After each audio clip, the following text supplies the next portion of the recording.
Hello everyone, स्वागत है आपका हमारे YouTube channel the learning hub में। आज हम आपके लिए लाए हैं इतिहास से जुड़े हुए कुछ महत्वपूर्ण प्रश्न जो कि कॉम्पिटिटिव एग्जाम में आपके लिए बहुत ही ज़्यादा हेल्पफुल रहने वाले हैं। तो चलिए शुरुआत करते हैं। आप हमें बताइएगा कितने प्रश्नों के आंसर आपने सही किए। तो पहला प्रश्न है हमारा, इतिहास का पिता किसे कहते हैं? मेगास्थनीज, अरस्तु, सुकरात, हेरोडोटस।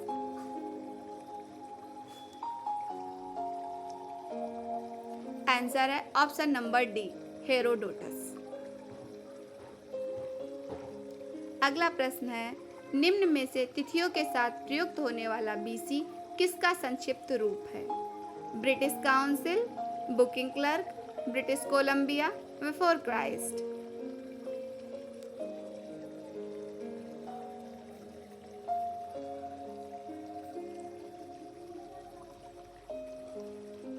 इसका आंसर है option number D, before Christ.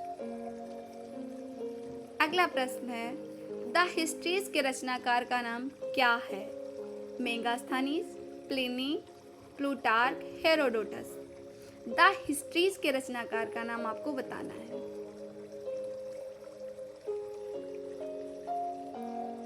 Answer है option number D, Herodotus.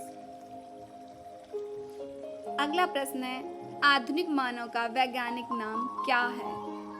Homo sapiens, एलिस्डोम्स, निएंडरथाल या मैग्डेनियन।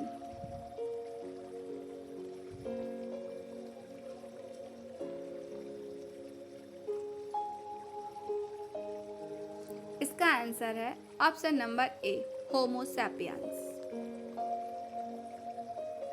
अगला प्रश्न है, निम्न में से किसकी तुलना मेकियावेली के प्रिंस से की जाती है? तो प्रश्न है, किसकी तुलना मेकियावेली के प्रिंस से की जाती है? कौटिल्य का अर्थशास्त्र, वात्स्यायन का कामसूत्र, कालिदास का मालविकाग्निमित्रम या इनमें से कोई नहीं। प्रश्न फिर से रिपीट कर रहे हैं, मेकियावेली के प्रिंस की तुलना किससे की जाती है? कौटिल्य का अर्थशास्त्र, वात्स्यायन का कामसूत्र, कालिदास का मालविकाग्निमित्रम या इनमें से कोई नहीं।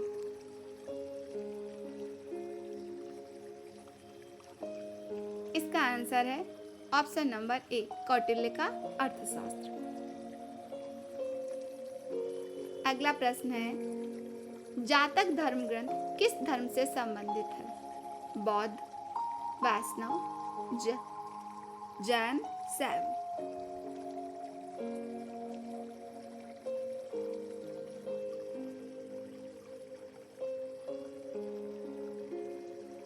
इसका आंसर है ऑप्शन ए, बौद्ध धर्म से। अगला प्रश्न है, सिंधु घाटी सभ्यता के लोगों का मुख्य व्यवसाय क्या था? कृषि, पशुपालन, शिकार, व्यापार। ये क्वेश्चन बहुत ही सरल है लेकिन बहुत ही ज्यादा कंफ्यूजन वाला है। तो बताइए, सिंधु घाटी सभ्यता के लोगों का मुख्य व्यवसाय क्या था? कृषि, पशुपालन, शिकार, व्यापार। इसका आंसर है ऑप्शन नंबर डी, व्यापार। अगला प्रश्न है, कालिदास द्वारा रचित मालविकाग्निमित्रम नाटक का नायक कौन था?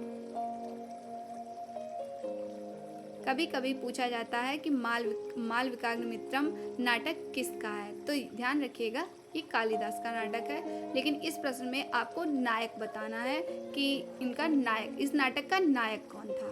गौतमीपुत्र सातकर्णी, अग्निमित्र, चंद्रगुप्त द्वितीय या पुष्यमित्र शुंग।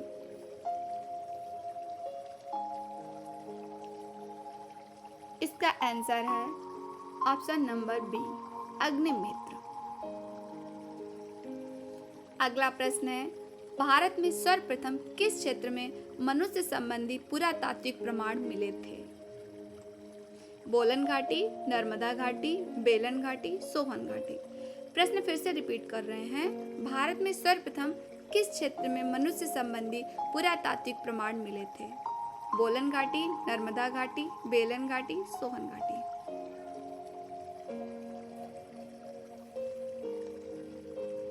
इसका आंसर है ऑप्शन नंबर बी, नर्मदा घाटी।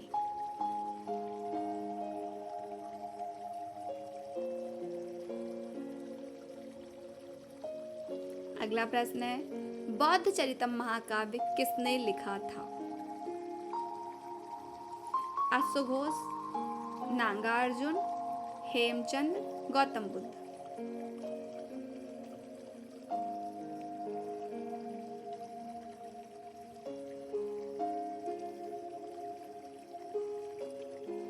इसका आंसर है ऑप्शन नंबर ए, अश्वघोष।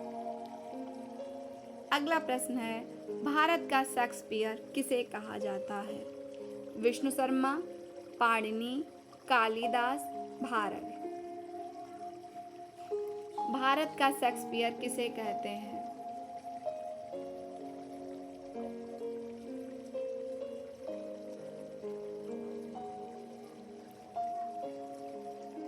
इसका आंसर है ऑप्शन नंबर सी, कालिदास।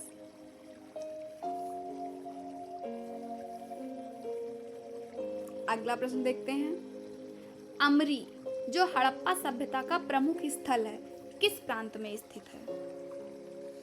प्रश्न फिर से रिपीट कर रहे हैं, अमरी एक स्थल है जो कि हड़प्पा सभ्यता का है, यह किस प्रांत में स्थित है? सिंध, गुजरात, राजस्थान, बलूचिस्तान।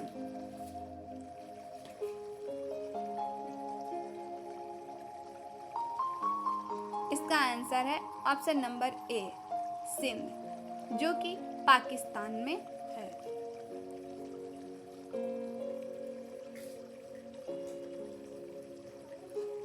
अगला प्रश्न है, निम्न में से किसको मृतकों का टीला के नाम से जानते हैं?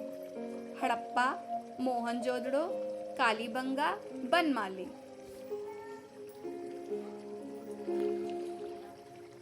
प्रश्न है, मृतकों का टीला के नाम से किसे जाना जाता है?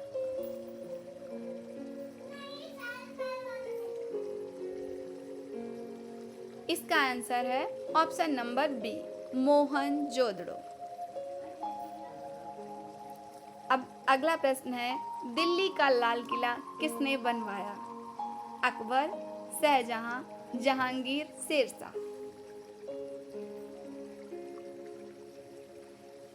अपने आंसर्स को काउंट करते रहिएगा। तो इसका आंसर है ऑप्शन नंबर बी, शाहजहां। 1638 में इसका निर्माण कार्य प्रारंभ हुआ था।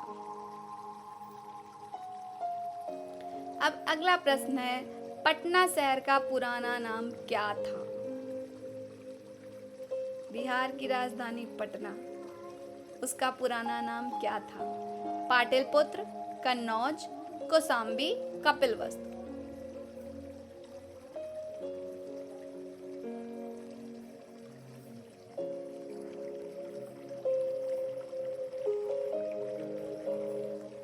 इसका आंसर है ऑप्शन नंबर ए, पाटलिपुत्र। अब अगला प्रश्न है, महावीर स्वामी का जन्म कहाँ हुआ था? Option A, Sarnath, Lumbini, Kundalgram Vaishali, Nalanda. प्रश्न है, महावीर स्वामी का जन्म कहाँ हुआ था?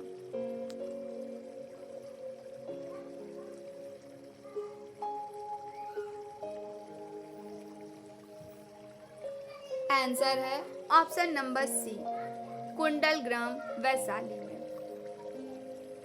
अगला प्रश्न है, वैदिक देवता इंद्र ईश्वर थे किस चीज के? पवन के, सत्ता के, वर्षा एवं वज्र के, अग्नि के।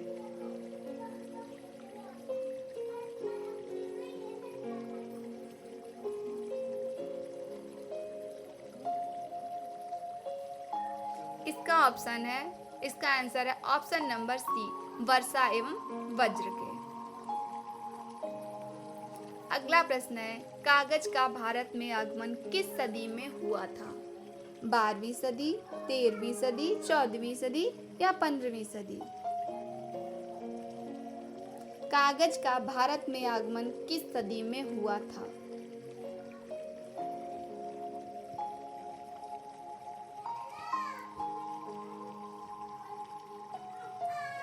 इसका आंसर है ऑप्शन नंबर बी, 13वीं सदी में। अगला प्रश्न है, पंचमार्क सिक्का कहाँ चलता था? वैदिक काल में, मौर्य काल में, हड़प्पा काल में या उत्तर वैदिक काल में? क्वेश्चन फिर से रिपीट कर रहे हैं, ध्यान से सुनिएगा। पंचमार्क सिक्का कहाँ चलता था? वैदिक काल, मौर्य काल, हड़प्पा काल, उत्तर वैदिक काल?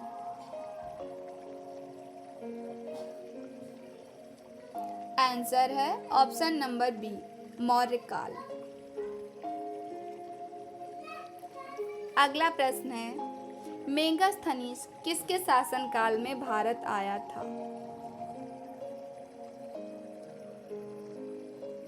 चंद्रगुप्त मौर्य, अशोक, हर्ष या कोई नहीं? मेगास्थनीज किसके शासनकाल में भारत आया था? इसका आंसर है option number A, Chandragupta Maurya. Chandragupta Maurya के शासनकाल में मेगास्थनीज भारत आया था। मेगास्थनीज की एक पुस्तक थी जो बहुत ही ज़्यादा फेमस है, उसका नाम आप हमें कमेंट में बताएंगे।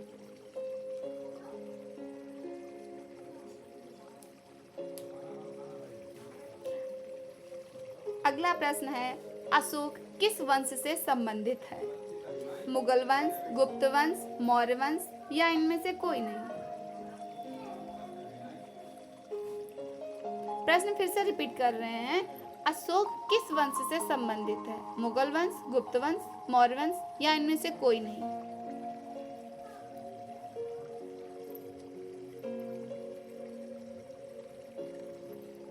इसका आंसर है ऑप्शन नंबर सी, मौर्य वंश। हमारा अगला प्रश्न है, वैदिक आर्य किस भाषा का प्रयोग करते थे? ऋग वैदिक आर्य किस भाषा का प्रयोग करते थे? संस्कृत, पाली, द्रविड़, प्राकृत? वैदिक काल को दो भागों में बांटा गया था, एक था उत्तर वैदिक, एक था ऋग वैदिक। तो दोनों की भाषाएं अलग अलग थी। आपको बताना है ऋग वैदिक आर्य किस भाषा का प्रयोग करते थे।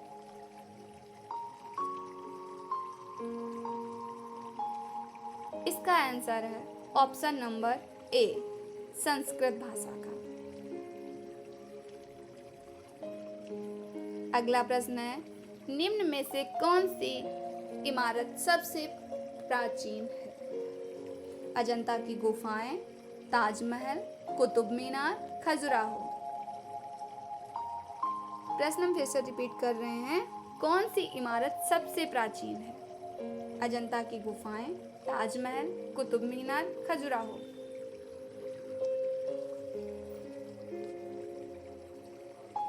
तो इसका आंसर है ऑप्शन नंबर ए, अजंता की गुफाएं। अजंता की गुफाएं गुप्तकालीन है, कुतुब मीनार सल्तनत कालीन है, ताजमहल मुगल कालीन है, खजुराहो राजपूत कालीन है। अगला प्रश्न है हमारा, सिंधु घाटी सभ्यता के कौन से दो नगर घग्गर नदी के किनारे थे? प्रश्न फिर से रिपीट कर रहे हैं, सिंधु घाटी सभ्यता के कौन से दो नगर घग्गर नदी के किनारे थे? हड़प्पा और राजौरी, हड़प्पा और मोहनजोदड़ो, लोथर और सुरकोतड़ा, कालीबंगन और बनावली?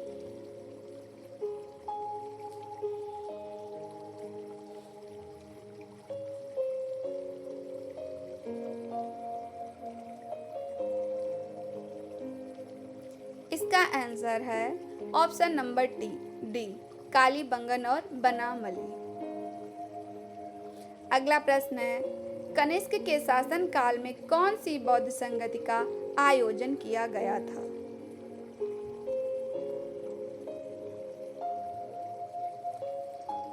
बौद्ध धर्म पर मैंने एक पूरा वीडियो बनाया है, आप उसे भी देखिएगा, उसमें आपको सारी संगतियों का विस्तृत वर्णन मिलेगा।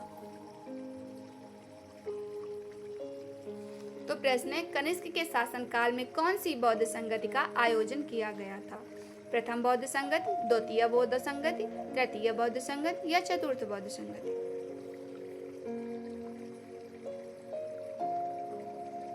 इसका आंसर है ऑप्शन नंबर डी, चतुर्थ बौद्ध संगति। अब एक प्रश्न है आपके लिए जिसका आंसर आपको कमेंट में बताना है। गौतम बुद्ध ने अपना पहला उपदेश किस स्थान पर दिया था? इस प्रश्न का आंसर आप हमें कमेंट में ज़रूर बताइएगा। वीडियो अच्छी लगे तो लाइक करना। धन्यवाद।